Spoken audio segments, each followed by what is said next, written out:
Hello everyone, Tally and Farrell here from Board of It, and welcome to our top 10 board games to play with friends or family who don't play board games.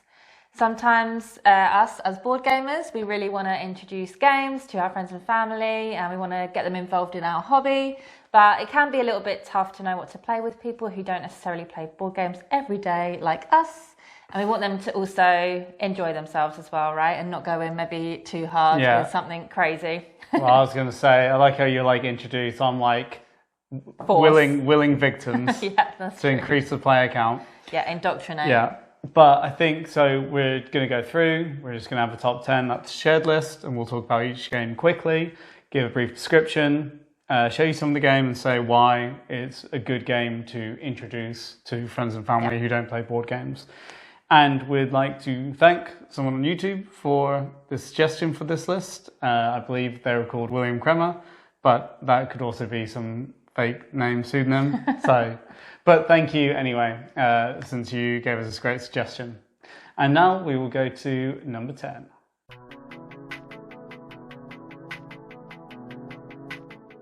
Okay, so at number 10 is Ticket to Ride, which is a classic. In Ticket to Ride, you're going to score points by completing train routes across the US in the original version, but there are lots of different versions available. And you basically create routes through card play and getting matching sets of different colours to create routes that are both long and short, and the longer ones that you do, the more points you get. But of course, it's harder to collect a set of coloured cards that all match. Yeah, so it's number 10. Just because, it's actually probably hard to find someone who hasn't played it at this point. But it's obviously almost the quintessential introduction game. Probably almost everyone plays it on their way to more complex games in the hobby. So it's kind of a shoe-in for a list, but it's also a bit of a cop-out. So we wanted to include it, but we didn't want it to be number one because... Kind of an obvious one. Yeah, but so why is it on the list? At this point, it's in supermarkets, literally, our local supermarket has it. You can find it anywhere. I think if you want to introduce it to someone, the core of this game is a very familiar card game that people know. It's just jazzed up a bit. They've probably seen it around, which means there's not that barrier to entry. It's got a kind of light theme. Familiar. Yeah, and also both of our families loved it. You can tell them about, your mum likes it, right? She does like it, yeah. She demands to play it every time she's here. And that's a good benchmark if both of our mums like it. Exactly. But yeah, I think my whole family as well really took to it, didn't they? Yeah, exactly. So I just think it's a nice, welcoming game that people will be aware of.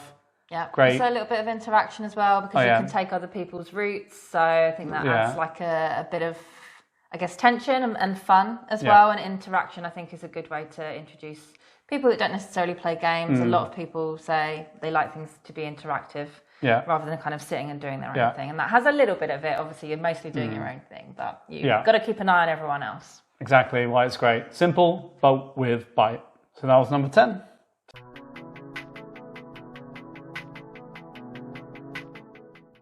Coming on to number 9, we have Galaxy Tracker.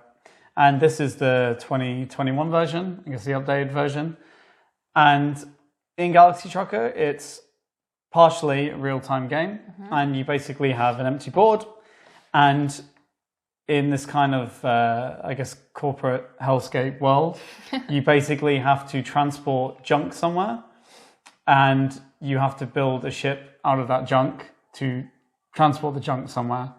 So you basically have a timer, and you have a limited amount of time to grab parts of your ship, and they're all face down, so you flip them over and see if you want it or not, and you put them on your board, and obviously certain things have to connect to other certain things, and they all have to match up and make sure you have a working ship. A working ship, yeah. No, I think they say in the rule book, no ship parts that break the laws of physics. Right, makes sense. And so you got to do that, and then the time stops, and then you go on a journey by drawing random cards.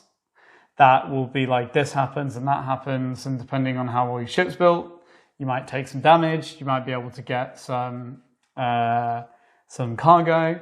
Then at the end, whoever has the most money from kind of selling cargo wins. Yeah. And I think you lose money if pieces of your ship get damaged.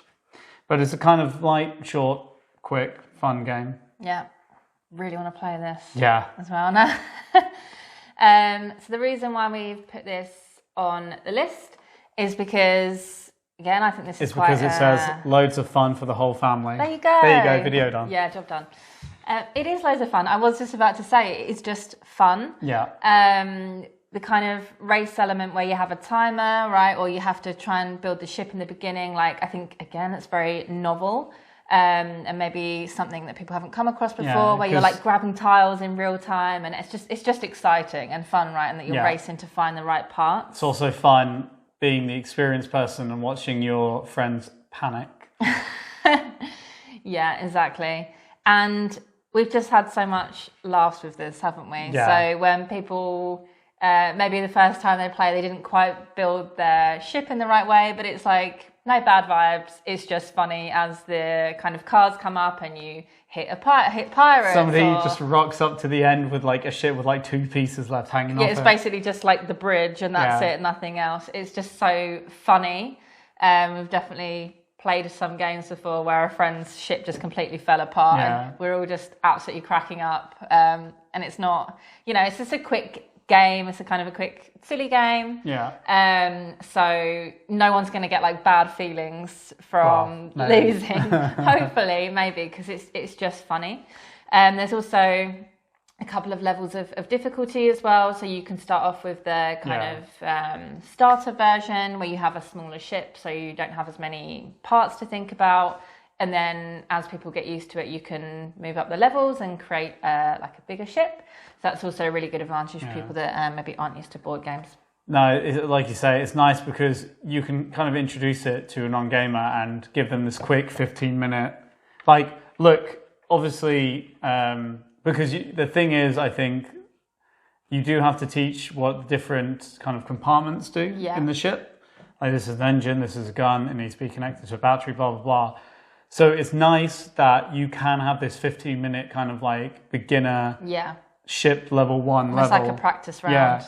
Get it done in 15 minutes and then say, well, you know how it works now we go properly. Yeah. And even just do the level 1 again. But I think it's nice for non-gamers to know that they don't have to sit at a game for 90 minutes, like not understanding and just trying to figure it out and get whomped before they can play it again, right? Exactly, and it's just so tactile, just like rummaging around in all of the pieces. Like, it's just good, clean fun. Yeah, a lot of laughs. So number 9 was Galaxy Trucker.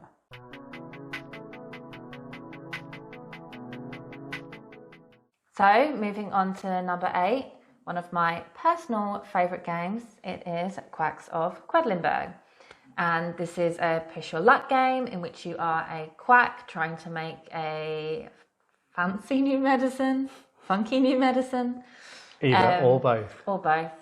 And you'll do that by pulling out different coloured chips from your own personal bag and placing them on your own personal cauldron. And the goal is to make it as far around the cauldron as possible, because every time you pull out a chip, it has a value on it and you move it that number of spaces around your cauldron.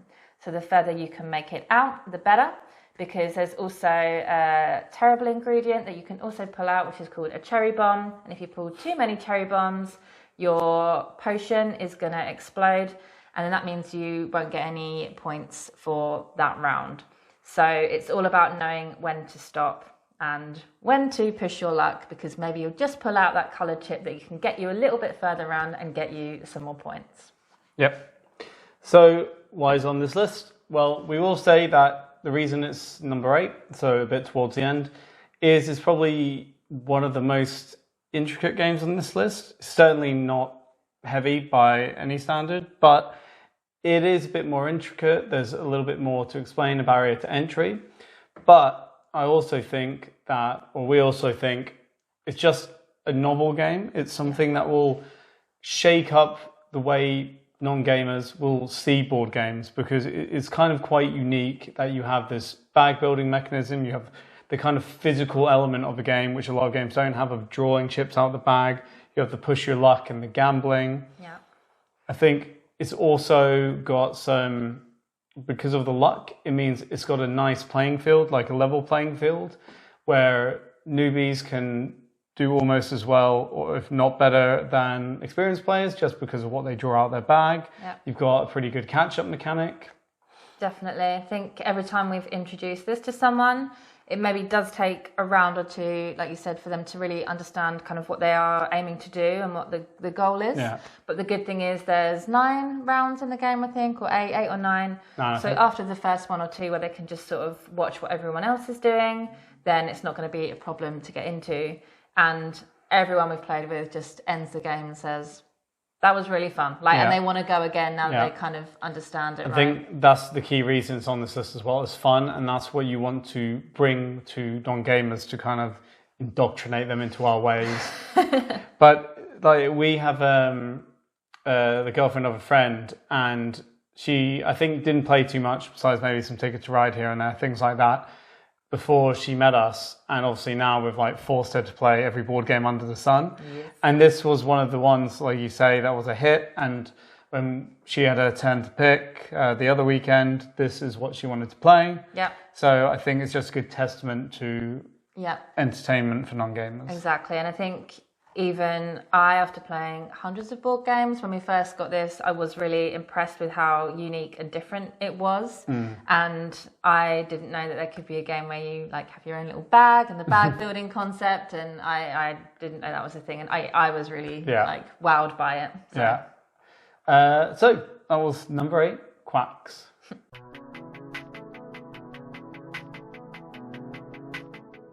Okay, so at number 7, we have Forgotten Waters, which we did actually name as one of our best games of 2020, I believe. Yeah. So Forgotten Waters is an app-driven kind of narrative game where you all take on the role of pirates, all sailing on a ship.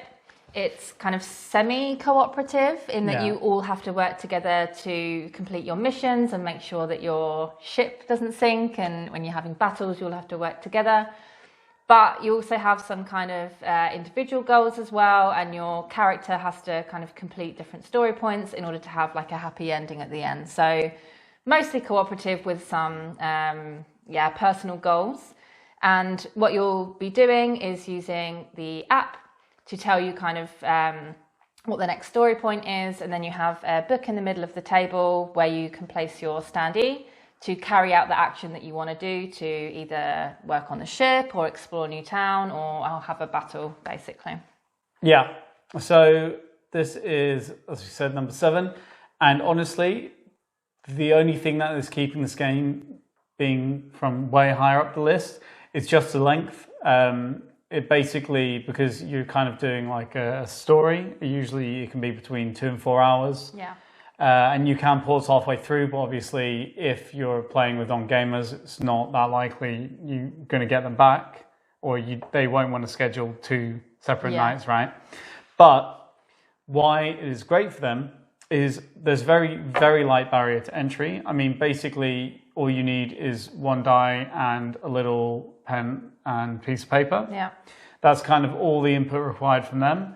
And yet it's engaging, it's enjoyable, it's fun, the writing is excellent, the voice acting is excellent. Very funny. It's extremely humorous game, and just, I think the semi-cooperativeness as well is funny, because you do work together, but yet people get sneaky. Yeah. I think the pirate theme, and you're all like little sneaky pirates, slightly backstabbing each other while being on the same crew is always good fun. Yeah. And yeah, I just think it's also almost like RPG light as well, which I think could be quite engaging for some people. Yeah.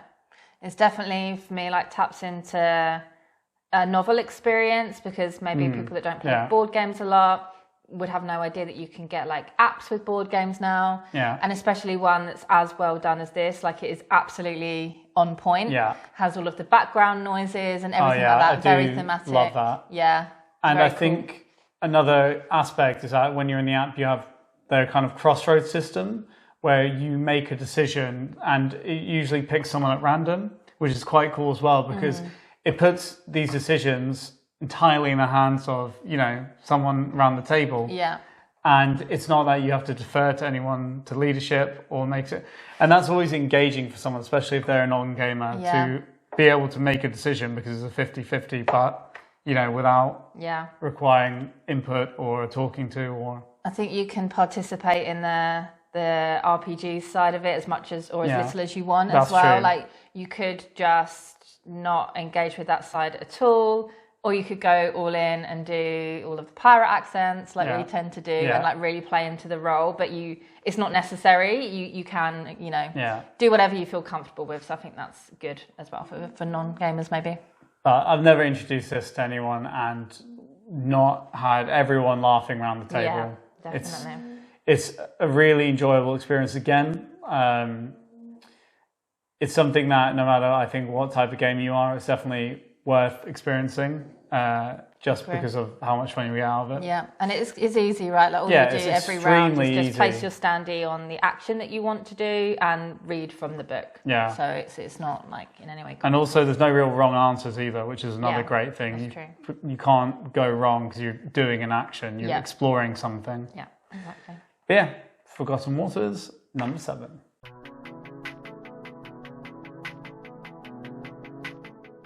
Okay, so in at number 6 we have Railroad Ink, which is part of a series of different Railroad inks with different colours with slightly different kind of mechanisms.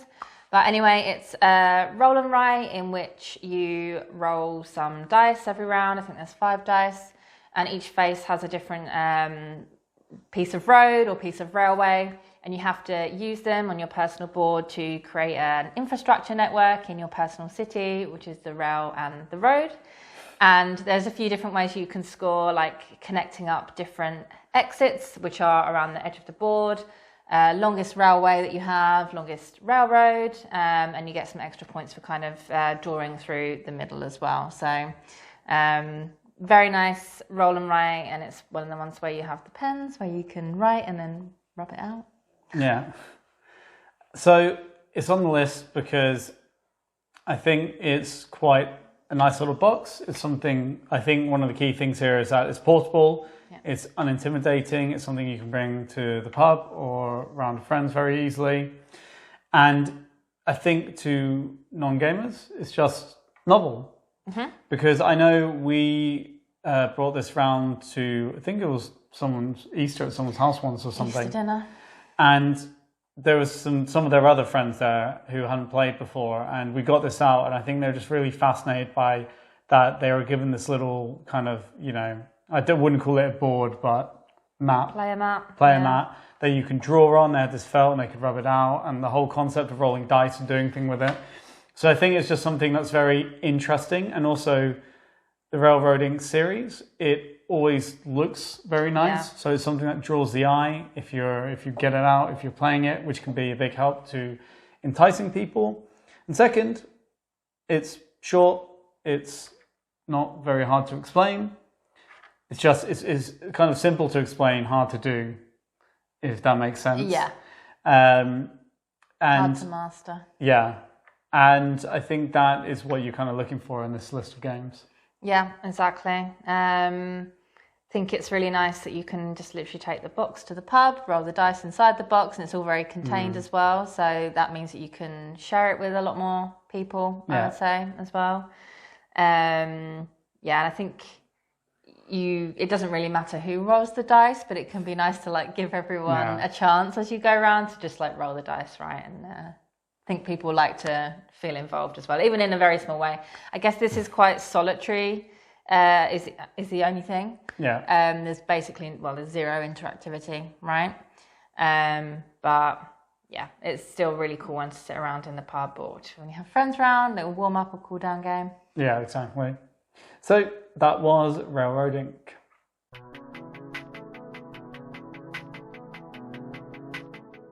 Number 5 is Nidavellir, a game that we really enjoy, and it's made on this list.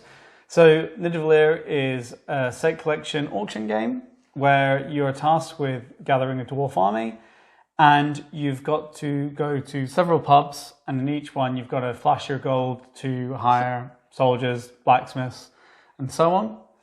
And that's pretty much it, really. you kind of have a set of coins and you bid, and whoever bids the highest gets first pick. But everybody gets something because there's enough dwarfs to go around, I guess. The pubs are filled with them. And then you're kind of trying to create sets of these, which will eventually, hopefully, give you heroes. And these give you more powers or points. And you kind of combo this to the end of the game. And then you score up your different sets. And the person with the most points wins. Yeah. And the reason why we think this is a great one for this list is because, again, it has auction mechanisms, which I think is both familiar and also super engaging and easy to explain. You bid the highest, then you get to pick first. It's quite easy. Yeah. The core mechanism of like the set collection is also, again, quite a familiar thing and, again, easy to explain. I think a lot of classic card games have that. Exactly, yeah. The more you have of one thing, the better it is. So that's an easy concept. We think the theme is also super engaging and quite funny, that you're going around to different taverns, pubs, to create the best dwarven army. I also say it's pretty quick, or can be pretty quick as well. So again, it's one of those games that you can play in maybe 20, 25 minutes, maybe even less, right? I don't know. I'd say more. Bit more? Say at least half an hour, depending how many maybe you have. half an hour. Depending how many you have. Yeah, it definitely depends on player count. But you can just play a game and then go again. We usually play 2 games of this when we it's play, definitely right? One of those types of games. Exactly. And we also think it's nice that even if you kind of lose the bid, then you still end up with something. So it's not like you feel that you've lost out or done badly, right? You still get something and you can make it work. You're still going to get some points at the end, even if you didn't get the best pick. Yeah. And I think as well, one of the mechanisms is that the coins used to bid, there's one coin that lets you upgrade the 2 you didn't use that round. So you add them together and get that value. And so you kind of get better and better and better coins. And I think this is a mechanism that's quite fascinating and that will really engage people. And with this, because the way you're bidding is using these coins, it's quite a tactile game as well, which I think is always kind of engaging to non-gamers to have, things to play around with. Yeah. But I mean, like a lot of the games in this list, I think the core of this game is fun.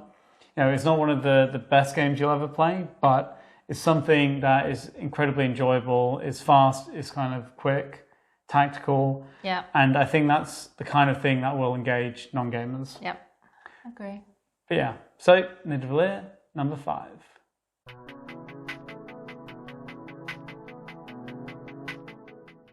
And now we come to our next game, Irish Gauge. This is a favourite of ours. I think, if not in my top 10 games of all time, it would be in my top 10 most enjoyable games of all time. Yeah, that's fair. And essentially, the Gauges are a series of games from Capstone Games where you're it's a train and stock game, basically, or a cube rails game. And in this one, set an island, which is partially why I love it. Essentially, the goal is to make the most money, and you can buy stocks and shares in companies, shares, I think. So you buy shares in a company, then you make that company better by building more railway, and then other people buy into your company and make your cut go down, and then you get mad at them, and whoever has the most money at the end wins. Yeah, now we've got this out to film this, I just really want to play it. We haven't played it in a while. Yeah, if only we had a friend. Because it's 3 to 5 players. Yeah, we can play it tomorrow maybe. Yeah. Let's see. Anyway, we think this is a really great game for this list because whilst it can be maybe a little bit obtuse in the beginning to explain what you need to do, you really have to play through a round, I think, to get it. Because it's a little bit intangible, I guess. Once you kind of start playing, it's very easy to grasp because you can only really do a couple of actions, which is place a train, start an auction, or call for dividends. Yeah, and make a town city. Make a town city. Like, a bunch of these are quite rare as well. Well, make a town city, yeah, I guess, But basically, you'll mostly be placing trains, and the rest are be placing trains. kind of you'll do them less, but they're equally important. Yeah, exactly. So it is quite easy to get into because of that reason. There's not like a ton of branching things that you can do. It's do one of four things, and because it does involve auctions, I think that can be really good engagement mechanism for a lot of people. I think most people do enjoy the fun and the thrill of because generally in this game what you're doing is you're paying a price because you get the value of the share back. Yeah. So whatever the share is, like if it's £10 or whatever, it's fine to bid that, but you're kind of betting against future income as well and how much you'll make by owning that share. And that's where it gets really murky, and you can drive people to overbid, or you can get lucky and get one underbid because nobody wants that company. Exactly. Yes, I think that is a really big draw for some people, and I think, I don't know, for me, how I feel is I think auction games are also kind of nostalgic as well. Like I for sure grew up playing games with, again, like grandparents or whatever, where you would bid or auction, and it's obviously a very familiar mechanism. So I think that really helps to get people into this game, actually. Yeah. It's very visually pleasing as well. That's a good point. It looks lovely. It has this kind of vintage look to it, which for me is a big draw. And, you know, when it's out on the table, it just looks so lovely. I think that will always draw people in. And I guess final thought is, or comment, one of the things about the Gauge series is that, it's not the Gauge series, it's Iron Rail series, is that they put all of the rules onto a sheet of A4. Yeah. So there's a front and a back, and there's obviously images on it, and that's it. Which I think when you get out a game to someone who's not necessarily, or not a board gamer, it's much less intimidating when you go, these are the rules, and it's an A4 sheet that they could literally read while you set up the game. That's true. Yeah, so good point. That is Irish Gauge, and honestly I recommend this to really anyone if you're a non-gamer or not, because it's just a lot of fun and high interactivity.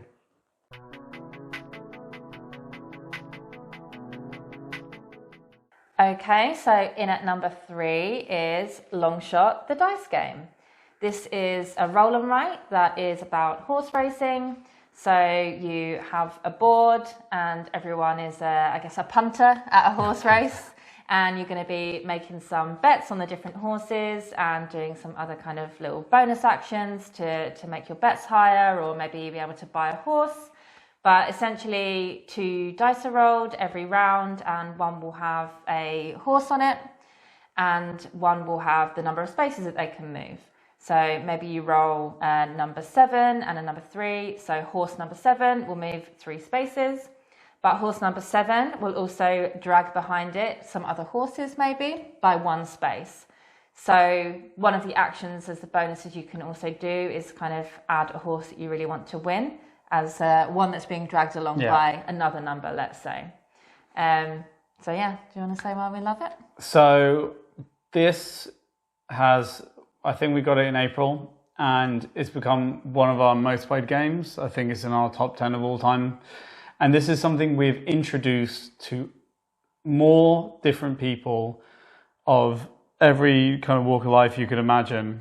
And basically 99.9% of them have very much enjoyed it and had a good time. That's 100%. But Beckles was a bit... What was he? He was a bit... he preferred King is Dead. Okay, fine. Which was weird, because if I had to peg him for liking one of these games, it wouldn't have been King is Dead. No. But that was funny. He was the only person that was meh on it, out of the 30 plus people we've probably introduced it to. But I think you've said before that people who are non-gamers, they find roll and writes quite a novel experience. And I think in terms of complexity, I mean, it's light enough. I do think some aspects are a little fiddly for people, so there is a small barrier there. But what I've found really enjoyable about teaching Longshot the dice game to non-gamers or anyone is a lot of times when you're the teacher, people ask you stuff and it's like, no, you can't do that. But it's obviously something they want to do. They're asking, oh, can I do this? Because they've thought of that. Yeah. And in Longshot, almost every single time I've ever been asked something, I've been able to say yes, which I think is incredible design, especially as a welcoming game to newcomers. Yeah, and I guess it just shows how good it is for new players that they are able to come up with like their own like strategies and thoughts about what they might want to do. I think that's like really good testament to the design. I think roll and writes are super novel for people, but especially the ones that you can like write on the board and then rub it off. Even I again was kind of impressed by that when we first played them. I was like, this is really cool, and it's just really different and novel. And I think the theme of horse racing is something that just engaging. People can identify with. Like, I know, like you grow up and maybe your grandparents have like horse racing on the TV in the background or something like that, and everyone kind of knows how the betting system works. So it's translating that into a board game, basically. I think also a lot of roll and writes are quite inwardly focused, and this is outwardly focused because you're all looking at the board, you're all looking up almost all the time, you're seeing what other people are doing, you're seeing where the horses are, and also you can kind of, each game feels different, and you get like some nice group thing going on where you can almost, if you have a lot of people, you can almost get this into, like, you have two teams with people pushing some horses and people pushing other horses. Yeah, that's true. And so it's quite interactive in many ways as well. And it's like tactile as well, because you always want to like move the horses along, and because everyone takes it in turns to be the dice roller. So you get to roll the dice and then move all the horses along, and it just makes you like interact with it a little bit more in like a small way because you're just moving them along. I think the last thing we'll say is gambling is addictive, which is part of why this game is so great, because you literally gamble in it with imaginary money. You're a gambler though. Yeah. So that was number 3, Long Shot, the dice game.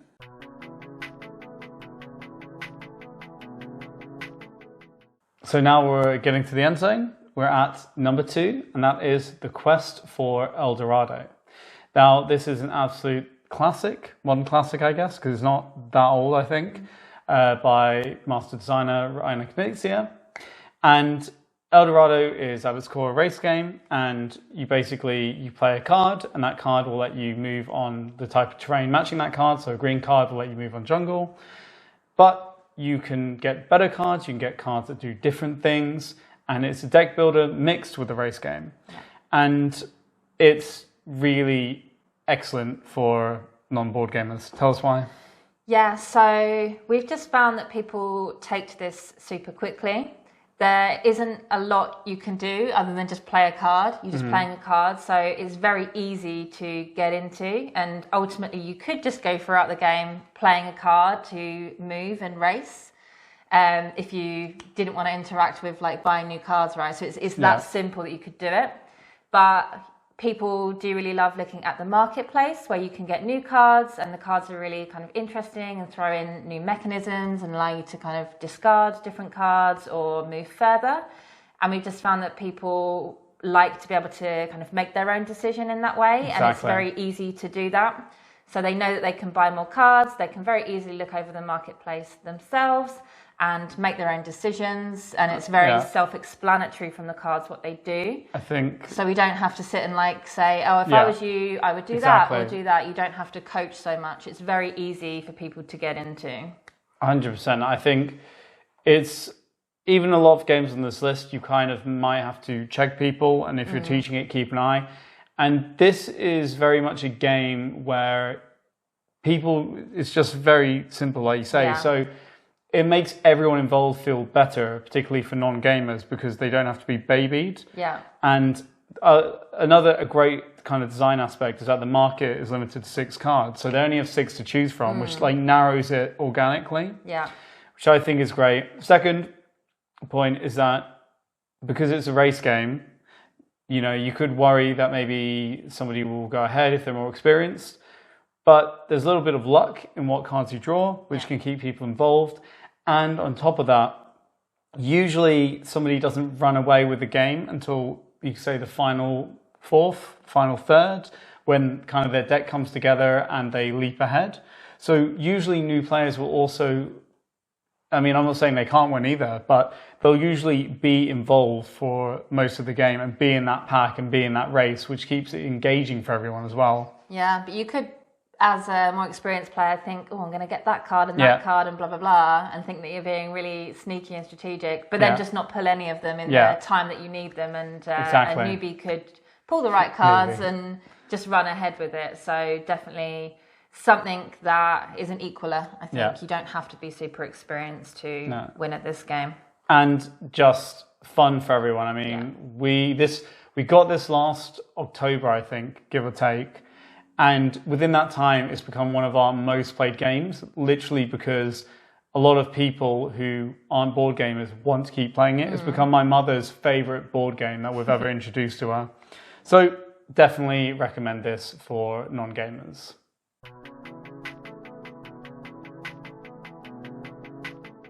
And we're at number 1, Codenames, a modern classic. So Codenames is a little word game, and you kind of put out a 5x5 grid of words, which I think they're nouns, I guess, right? Yeah. Like, I think it could so. be like France, Dog. submarine, dog, all the good ones, bat. And so you have this 5x5 grid, and you have 2 teams. So you have people who are spy masters for their team and people who are guessers or spies. And essentially you have a card and it shows the 2 spy masters color-coded which words are their teams. I was about to describe that a bit like battleships. There's that's a good one. That you got to hit. Yeah, that you got to hit. So I have to give a code name, which is a 1-word clue, and then I have to say a number and how many words it links to. So obviously you have to find these kind of commonalities and links between the words that your team have to guess. And the more words you can link with a 1-word clue, the better. It's very quick and very engaging. But why does it deserve to be number 1? So this is a game that whenever we introduce to people, we end up playing like 10 games in a row, right? It's our most played game just because of how quick it is and how often people want to play it over and because everyone wants to go as the spy master. That's also true, yeah. It has a very, very low barrier to entry. You can really just describe this, how to play to people, and they will get it in 1 or 2 minutes. We also think because it's a team game, that does really help people feel included if they're maybe not used to playing games and, you know, you all get involved in it, equally as involved, I would say. So I think that really helps. Bouncing off that, some people, I guess, probably don't like the pressure that you have in board games where suddenly you're in charge of all your decisions and maybe you don't feel comfortable because other people know more or you obviously haven't experienced it. And here, when you're on a team and you have maybe, 3 people sat there deciding, it's not all on you. You know? So you have this nice camaraderie and cohesiveness.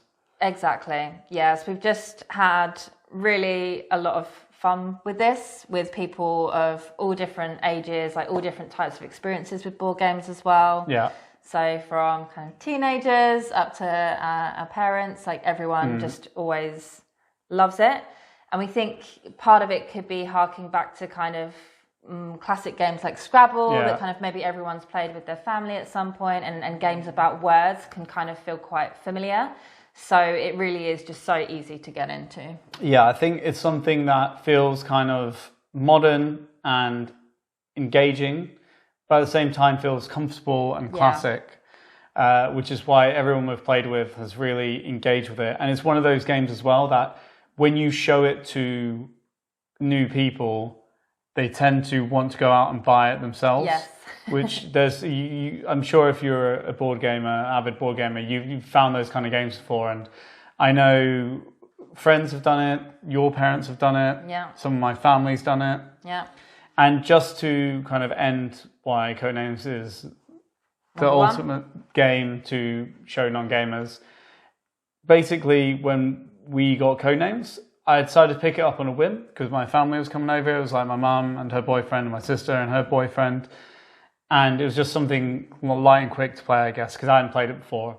And all that group of people from, like 19 up to mid-50s wanted to do was play Codenames over and over and over. And we must have played dozens of games that weekend.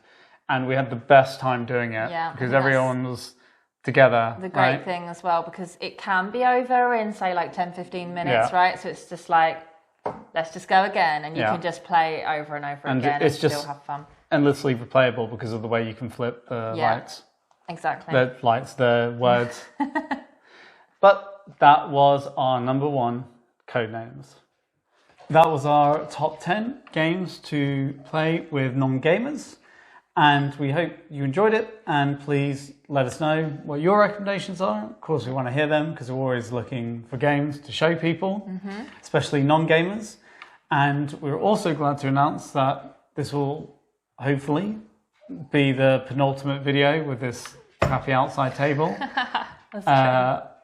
In shot, because we're hopefully getting a brand new proper table that may or may not arrive tomorrow, but you'll certainly be seeing a lot of it in the future if it does come. But yeah, so we hope you enjoyed the video. Yep, and if you enjoyed this video, we'd really appreciate it if you could give it a thumbs up.